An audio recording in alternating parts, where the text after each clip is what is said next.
നമ്മൾ ഇന്ന് സംസാരിക്കാൻ പോകുന്നത് പ്രപഞ്ചത്തെക്കുറിച്ചുള്ള നമ്മുടെ കാഴ്ചപ്പാടിനെ തന്നെ മാറ്റിമറിച്ച ഒരു വലിയ ആശയത്തെക്കുറിച്ചാണ്. എന്താണ് ഗ്രാവിറ്റി അഥവാ ഗുരുത്വാകർഷണം? അതൊരു ശക്തിയാണെന്നല്ലേ നമ്മൾ പഠിച്ചിട്ടുള്ളത്. പക്ഷേ അതൊരു ശക്തിയല്ല, മറിച്ച് നമ്മുടെ സ്ഥലകാലത്തിന്റെ തന്നെ ഒരു വളവാണെങ്കിലോ? അതെ, ഐൻസ്റ്റൈന്റെ ആ മഹത്തായ ആശയത്തിലേക്ക് നമുക്കൊന്ന് ഇറങ്ങിച്ചെല്ലാം. ഈയൊരു ലളിതമായ ചിന്തയിൽ നിന്നാണ് എല്ലാം തുടങ്ങുന്നത്. ഒന്നാലോചിച്ചു നോക്കൂ, ഒരു ലിഫ്റ്റിന്റെ കയറ് പൊട്ടി നിങ്ങൾ താഴേക്ക് വീഴുകയാണെങ്കിൽ ആ നിമിഷം നിങ്ങൾക്ക് ഭാരമില്ലായ്മ അനുഭവപ്പെടുമല്ലേ? അതുപോലെ സ്വതന്ത്രമായി വീഴുന്നൊരാൾക്ക് സ്വന്തം ഭാരം ഫീൽ ചെയ്യില്ല എന്നൊരു ചിന്ത കേൾക്കുമ്പോൾ വളരെ സിമ്പിളായിട്ട് തോന്നാം. പക്ഷെ ഭൗതികശാസ്ത്രത്തെ മാറ്റിമറിക്കാൻ ശേഷിയുള്ള ഒരു വലിയ ബോംബായിരുന്നു ഈ ചിന്ത. ഐൻസ്റ്റൈൻ തന്നെ ഇതിനെ വിശേഷിപ്പിച്ചത് എന്റെ ജീവിതത്തിലെ ഏറ്റവും സന്തോഷകരമായ ചിന്ത എന്നായിരുന്നു. ഈയൊരു ചിന്തയുടെ വിത്തിൽ നിന്നാണ് 1911നും 1915നും ഇടയിൽ അദ്ദേഹം ഗുരുത്വാകർഷണത്തെക്കുറിച്ചുള്ള പുതിയൊരു സിദ്ധാന്തം, അതായത് ജനറൽ റിലേറ്റിവിറ്റിക്ക് രൂപം കൊടുത്തത്. ഇത് നമ്മളെ ഐൻസ്റ്റൈന്റെ ആദ്യത്തെ വലിയൊരു കണ്ടെത്തലിലേക്ക് കൊണ്ടുപോകുന്നു. അതാണ് സമത്വതത്വം അഥവാ പ്രിൻസിപ്പിൾ ഓഫ് എക്വിവലൻസ്. അതായത് ഗുരുത്വാകർഷണവും ത്വരണവും അഥവാ ആക്സിലറേഷനും തമ്മില് നമുക്ക് വേർതിരിച്ചറിയാൻ കഴിയില്ല എന്ന വളരെ അതിശയിപ്പിക്കുന്ന ഒരാശയം. ഒന്നുകൂടി വ്യക്തമാക്കാം. നിങ്ങൾ ജനലുകളൊന്നുമില്ലാത്ത ഒരു മുറിക്കുള്ളിലാണെന്ന് സങ്കൽപ്പിക്കുക. നിങ്ങളുടെ കാലുകൾക്ക് തറയിലൊരു ഭാരം അനുഭവപ്പെടുന്നുണ്ട്. ഇത് നിങ്ങൾ ഭൂമിയിൽ നിൽക്കുന്നതുകൊണ്ടാണോ അതോ ബഹിരാകാശത്ത് ഒരു റോക്കറ്റ് മുകളിലേക്ക് കുതിക്കുന്നതുകൊണ്ടാണോ എന്ന് നിങ്ങൾക്ക് പറയാൻ പറ്റുമോ? ഇല്ല, കാരണം ഈ രണ്ടനുഭവങ്ങളും ഒരേപോലെയായിരിക്കും.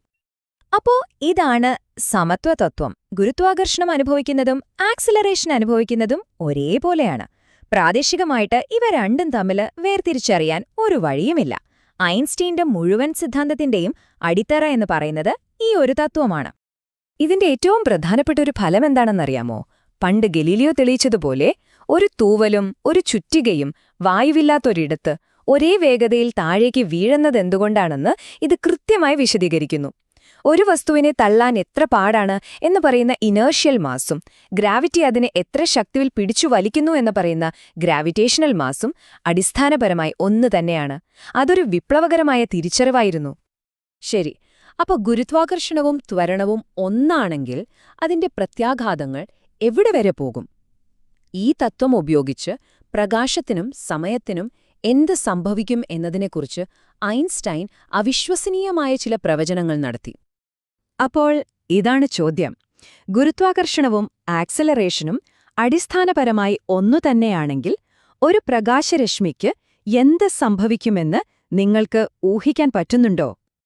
ഈയൊരു ചിന്താപരീക്ഷണം ശ്രദ്ധിച്ചു കേൾക്കൂ. മുകളിലേക്ക് വേഗത്തിൽ പോകുന്ന ഒരു റോക്കറ്റിന്റെ ഒരറ്റത്ത് നിന്ന് മറ്റേ അറ്റത്തേക്ക് ഒരു ലൈറ്റ് ബീം പോകുന്നു എന്ന് കരുതുക.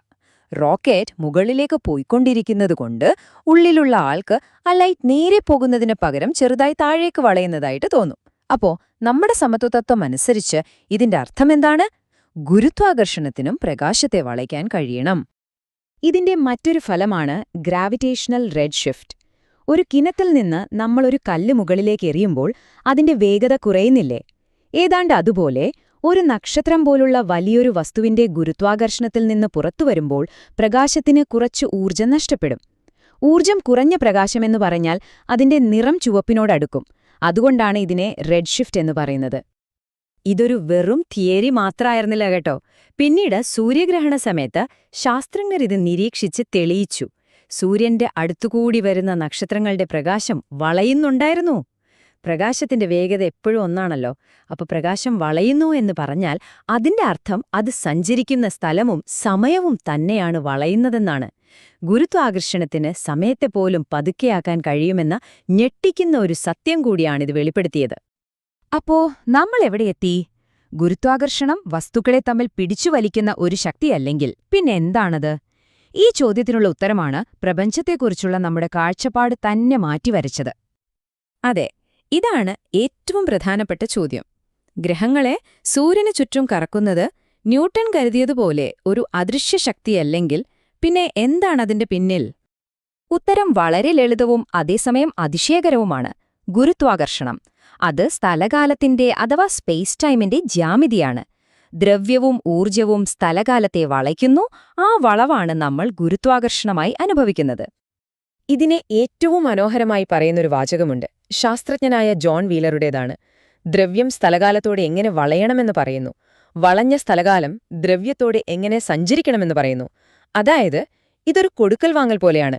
ദ്രവ്യം സ്ഥലകാലത്തെ വളയ്ക്കുന്നു, ആ വളവനുസരിച്ച് ദ്രവ്യം സഞ്ചരിക്കുന്നു. ഇതെന്ന് മനസ്സിലാക്കാൻ ഒരു ഉദാഹരണം പറയാം. വലിച്ചു പിടിച്ച ഒരു റബ്ബർ ഷീറ്റ് സങ്കൽപ്പിക്കുക. അതിന്റെ നടുക്ക് ഭാരമുള്ള ഒരു ബോളിംഗ് ബോൾ വെച്ചാൽ എന്തുപറ്റും? ആ ഷീറ്റിൽ ഒരു കുഴിവുണ്ടാകും. ഇനി ചെറിയ മാർബിളുകൾ ആ ഷീറ്റിലൂടെ ഉരുട്ടിവിട്ടാൽ അവ നേരെ പോകാതെ ആ കുഴിക്കു ചുറ്റും കറങ്ങാൻ തുടങ്ങും. ഇവിടെ ബോളിംഗ് ബോൾ മാർബിളിനെ ആകർഷിക്കുകയല്ല, മറിച്ച് ആ ഷീറ്റിലെ വളവാണ് മാർബിളിന്റെ പാത മാറ്റുന്നത്. ഇതുപോലെയാണ് സൂര്യൻ സ്ഥലകാലത്തെ വളയ്ക്കുന്നതും ആ വളവിലൂടെ ഗ്രഹങ്ങൾ സഞ്ചരിക്കുന്നതും. അപ്പോൾ നമുക്ക് ഈ രണ്ട് കാഴ്ചപ്പാടുകളും ഒന്ന് താരതമ്യം ചെയ്തു നോക്കിയാലോ? ന്യൂട്ടന്റെ പ്രപഞ്ചവും ഐൻസ്റ്റൈന്റെ ഈ പുതിയ ചലനാത്മകമായ പ്രപഞ്ചവും തമ്മിലുള്ള വ്യത്യാസം എന്തൊക്കെയാണ്? ഈ ടേബിൾ നോക്കിയാൽ ആ വലിയ മാറ്റം നമുക്ക് ശരിക്കും മനസ്സിലാവും. ന്യൂട്ടന്റെ ലോകത്തിൽ സ്ഥലകാലം എന്നത് ഒരു നാടകം നടക്കുന്ന സ്റ്റേജ് പോലെയായിരുന്നു, നിശ്ചലമായ ഒന്ന്. പക്ഷെ ഐൻസ്റ്റൈന്റെ ലോകത്തിൽ ആ സ്റ്റേജ് തന്നെ നാടകത്തിലെ ഒരു കഥാപാത്രമായി മാറി. ദ്രവ്യത്തിനനുസരിച്ച് മാറുന്ന, വളയുന്ന, ചലനാത്മകമായ ഒന്ന്.